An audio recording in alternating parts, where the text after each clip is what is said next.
As you probably already know, we're about to start a new fusion on Monday, if I recall correctly, with one of the hounds from the Packmaster Shiek.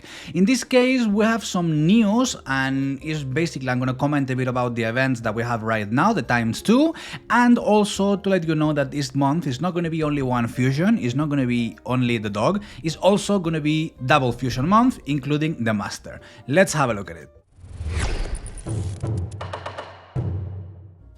Hi, Senda here and welcome to another raid video. Let's dive right in because we have a couple of things to cover in this video, starting with the event that we have right now in the game, which is a ×2.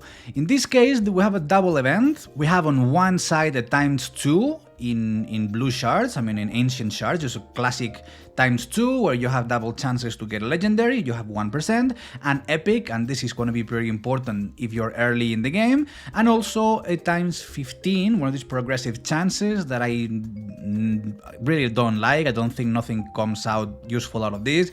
They say there's ×15, but then you always pull, nothing comes out from the ×15, so I'll always skip them, with 3 of the champions that were part of this Chaos Awake theme.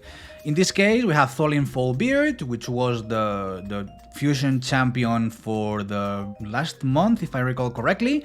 Valar the Lost, which is a pretty solid champion, but on the late game is not as useful because the poisons are not as useful in general. And Draco's Turndrake, which again is not a bad champion, is an HP damage dealer, but it's not going to be meta, it's a bit of a filler for the faction, it's not really a necessary champion. So here you have 2 options. First of all, keep in mind that this is out of any fusion and is always intended to drain you from shards. I'm saving Sacreds, for example, I have 25 here and I'm starting to accumulate some of the others, but this is an event specifically targeted to drain you from shards, because you know there's a fusion coming and there's going to be at least 2 events back to back, one the weekend coming and one the one after, and we are going to need shards in order to complete the fusions. So this is basically to deplete your resources of ancient shards. If you're gonna go for the fusion, I would refrain from opening. However, if you are in like early to mid game, what you need are epics that are gonna carry your account, you want to try luck for legendary, this is a very good time to pull epic. 16% is a pretty solid chance, and hopefully you get one that really helps you. There's not that many that are really good, but nowadays, counting that we have Faction Wars, the regular, the hard one, we can empower them to +4, we have the Curse City, we have Doom Tower. There's a lot of different game modes where epic's still being relevant. It's a good moment to get your roster of champions even wider with getting some good epics, and like I said, if you're lucky, with some legendary champions. You can also do not choose any, and then you're only gonna apply the ×2 chance of epic and legendary in blue shards period. But if you really like one of these, if you miss the fusion of Tholin, if you think that you need a big push in, I don't know, Golem and Dragon where you need a lot of poisons, then you can go with Valar. I wouldn't put this guy because it's not going to carry you with anything, so probably the main options are these 2. But remember that you can put them in or out, you don't need to put a champion, and this ×2 is still active. That is one side. The other side, the other minor thing to comment was this summoning portal. In this case, we can pull solid champions.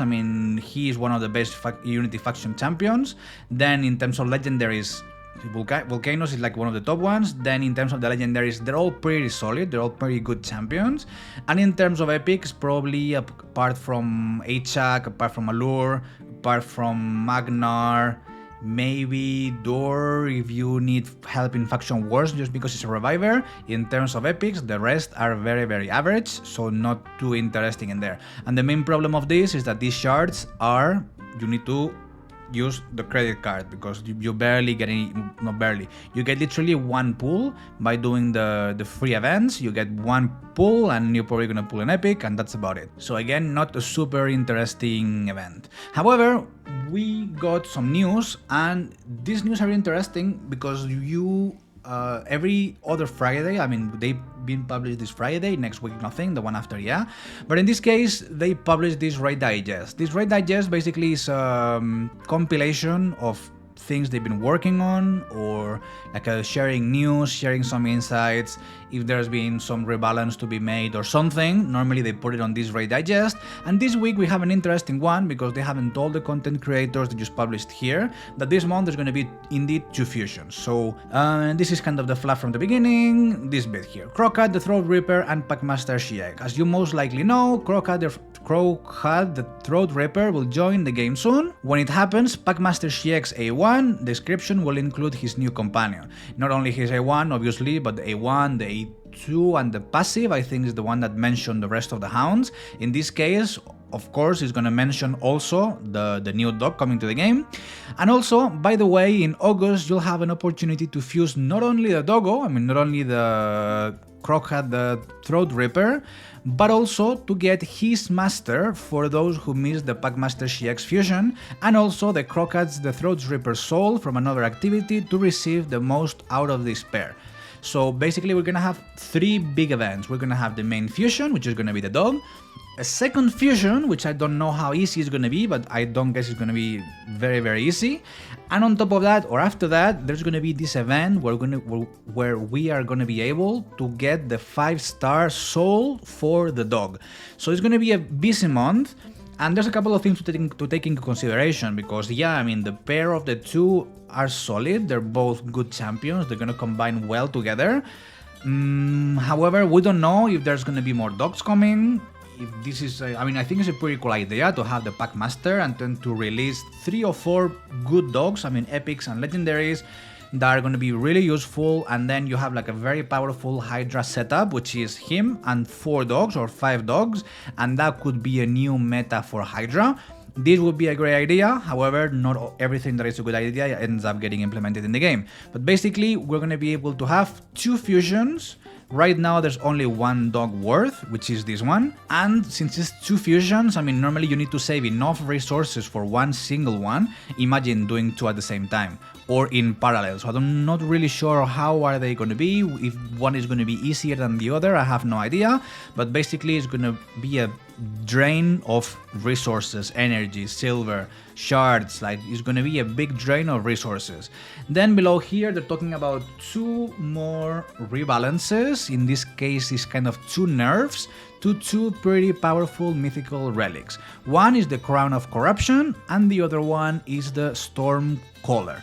Basically the Crown of Corruption is this relic over here that basically they're saying that is very overpowered and it needs to be tweaked. This one, Crown of Corruption. What it did now is the wearer deals 5% more damage and receives a 5% more speed. The thing is, 5% more speed, if we update to the level 6 this relic, we get plus 10% speed, plus 5% here, we get a 15% plus speed of the total speed of the champion. Which means that we could get some like really fast champions, stupidly fast. And in this case, they were saying that this breaks a lot the balance of the game, and they're gonna remove this. They're gonna put that the wearer deals more damage and receives less damage if they're above 50%, and instead of completely removing the increase in speed, they're gonna remove the defense from this stat here and they're gonna put speed here as a kind of triple stat. So this is gonna be one of the nerfs, basically because it was breaking the game. People were going insanely fast with this. And on the other hand, they have this, the Storm Caller, which basically the wearer has a 20% chance of placing a Storm Call buff on themselves whenever they land a critical hit. Basically, the behavior of this stun was that it was unblockable, it couldn't be resisted, it didn't trigger polymorph, and the way it should work is that it works like stun, like a regular debuff, like a regular stun debuff. It can be resisted, it can be reflected, and it can be cleansed, and like basically like another debuff. And right now it wasn't doing like that, it was like a overpowered version of stun. So I don't think that was bad technically. I mean, is a mythical relic, it's a very rare relic to have, and I guess it should do something a bit more than a regular stun, but again, that's not up to me, it's not for me to choose, and just to let you know, it's going to be reworked, it's going to be nerfed a bit to kind of keep the balance of the game. Other than that, some missing things, some like minor bugs in terms of PvP, live arena, and milestones for hard faction wars, and just to let you know, on the next installment of Clan vs Clan, which is next Tuesday, it will feature, so it's gonna come with personal rewards. So that's pretty much all the news we have. Double fusion this month, rebalance to some relics, and be aware of the pulling shards events that we have this weekend, especially if you're going after the next fusion or next fusions. That's all from me today. Thanks a lot for watching. Over here I'll leave you a recommended video, and I'll see you on the next one. Bye bye.